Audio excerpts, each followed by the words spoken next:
Welcome to your Nightly News with GB and Alex. Tonight, we have a special broadcast on someone who has contributed to the study of DNA, Richard John Roberts. He is a British biochemist and a molecular biologist.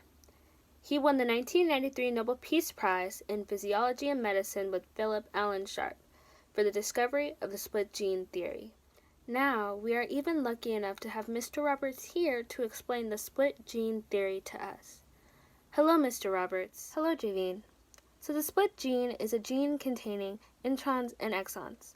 Introns are a segment of DNA or RNA molecule which does not specify the genetic sequence for proteins, while exons are a DNA or RNA molecule that contains a genetic sequence for proteins.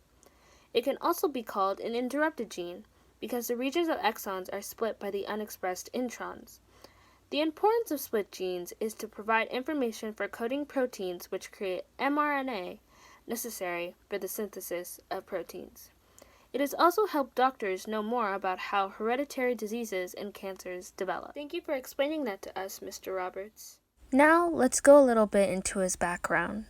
Richard John Roberts was born September 6, 1943 in Derby, United Kingdom.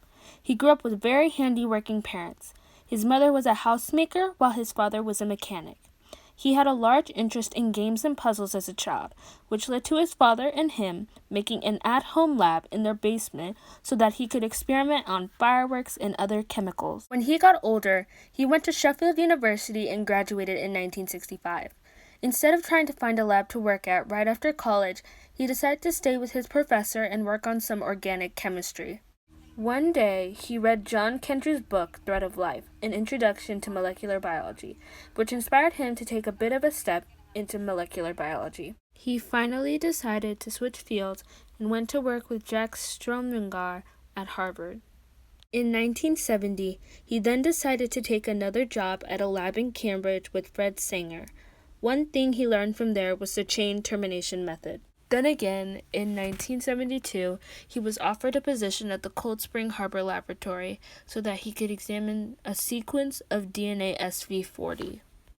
While also examining the enzyme endonuclease R, otherwise known as the restriction enzymes, he found there were more of these enzymes and they could be used to cut DNA into manageable sizes to use as sequencing. Then in 1974, at Joe Sambrook's lab, Richard Roberts and Richard Gallian started working with adenovirus mRNA.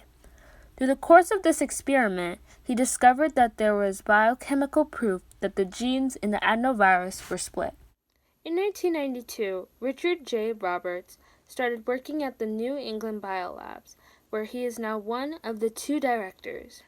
His discovery has further helped develop our understanding of how DNA is created. This has been your Nightly News with JB and Alex. I hope you really enjoyed it.